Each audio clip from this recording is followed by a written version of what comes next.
Welcome to the Learning Pines YouTube. We hope this video helps. In this video, I will explain how to make delicious homemade hummus. To begin, you will need a few key ingredients. Start with 1 15-ounce can of chickpeas, about 1/4 cup of tahini, the juice of 1 lemon, and 1 small clove of garlic. Also, have on hand 2 to 4 tablespoons of cold water, 2 tablespoons of olive oil, and a pinch of salt.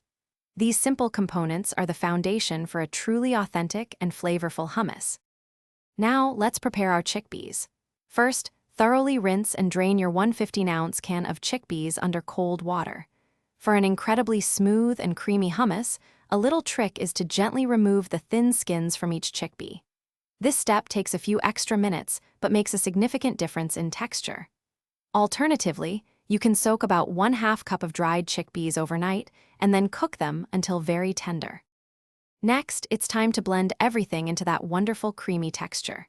In your food processor, combine the prepared chickpeas, 1/4 cup of tahini, the juice from 1 lemon, and 1 small clove of garlic.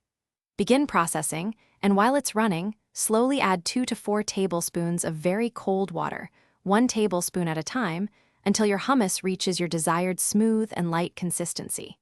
Continue blending for about 2 minutes. Finally, let's perfect the flavor and presentation.